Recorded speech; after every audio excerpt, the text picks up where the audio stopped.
Vazhdojmë tani me përgatitjen. Sot po përgatisim një cheesecake. Por sot në këtë cheesecake unë kam vendosur që të përdor biskotat Lotus. E di që është vështirë për t'i gjendur dhe nuk gjenden gjithkund, por ju mund që t'i zëvendësoni dhe recetën e njëjtë ta përgatitni me cilat do lloje të biskotave që ju i keni në shtëpi. Në total do të kemi nevojë për 250 gram biskota, por pasi këto biskotat e Biscoff janë kështu të plota, duhet që t'i bluajmë në blender për t'i bërë përshtatshme për cheesecake-un. Vazhdojmë tani biskotat t'i bluajmë në blender.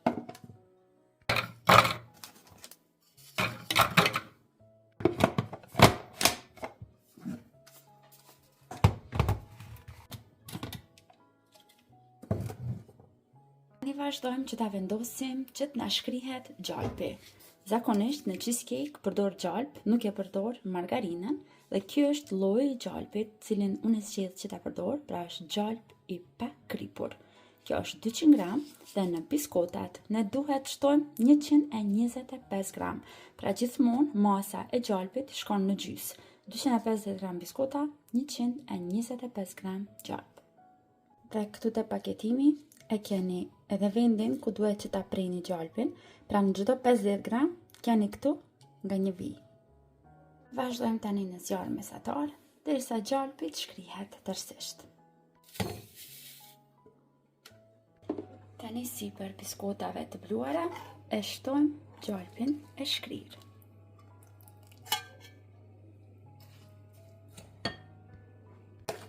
Vazhdojmë përzejmë mirë derisa gjitha biskotat të lagjen me gjalpin.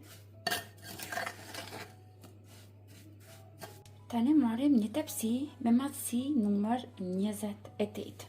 Në tepsi brenda kam shtuar letër përpjekje edhe në pjesët anësore dhe pjesën jashtë të tepsisë e kam mbuluar mirë në foli alumini që mos të depërton pastaj uji kur ta pjekim cheesecake-un.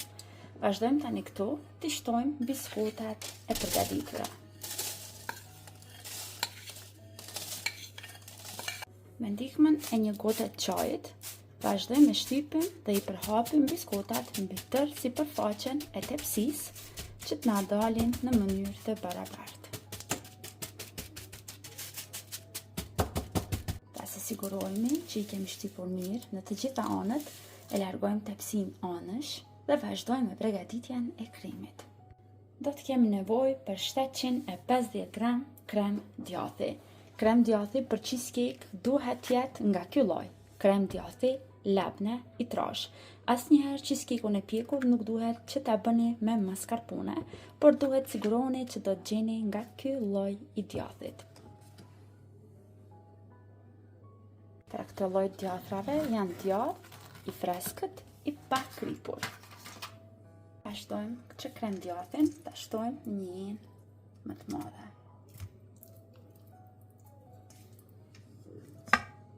Vazhdojmë tani që sipër krem djathit të shtojmë 200 gram sheqer. Pasi po shtoj sasi më të madhe të krem djathit, duhet që të arrisim edhe sasinë e sheqerit. Vazhdojmë tani të përziejmë me tel kuzhine derisa sheqeri pak të tretet të krem djathi.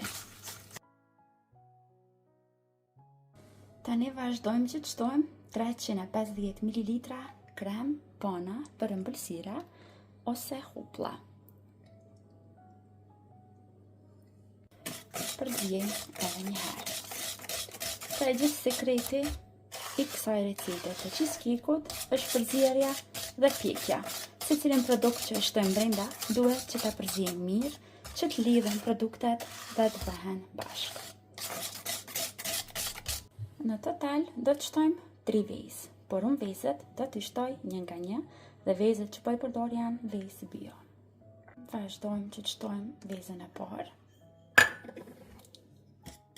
Përzijemi.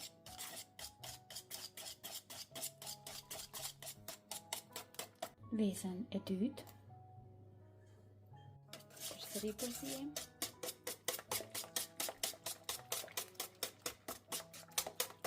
Dhe veza e fundit dhe veza e tretë. Përsëri përzijemi.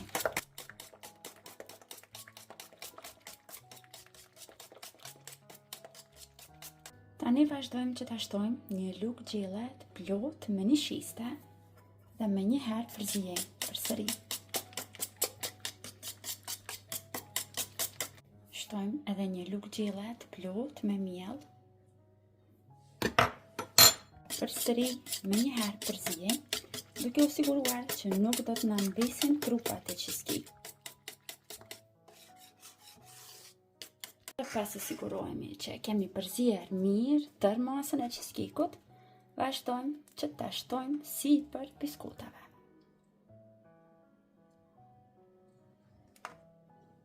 Vazhdojmë ta shkundim disa herë kështu.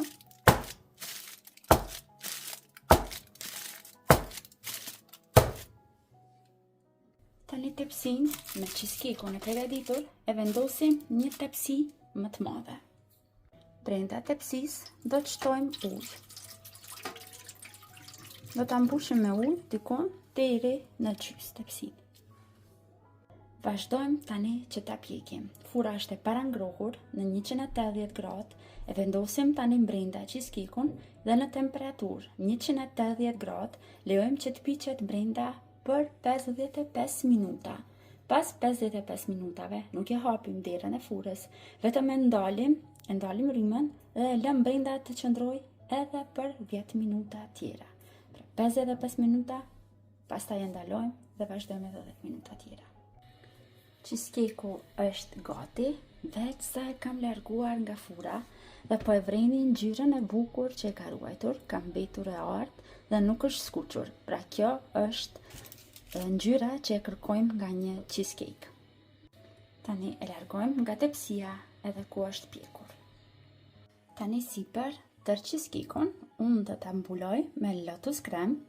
Ju mund shtoni kremin e juaj të preferuar nëse nuk mund të gjeni nga lotusi, por mua më pëlqen shumë me kremin lotus. Lotusin e kam shkrir pak në ujë të nxehtë që të mund ta përhap më mirë sipër cheesecake-ut. E tani, gjithçka që ka mbet është ftofja. Lejojmë që cheesecake-u të ftofet mirë. Njëherë lejojmë në ambient dhome për 1 orë, pastaj lejojmë që të shtrëngohet mirë në frigorifer dikon për 4 orë përpara se ta shërbejmë. Por më e mira e cheesecake-ut është që të pushojë dikon 10 deri në 12 orë, të shtrëngohet mirë dhe atëherë e ka atë shijen unike.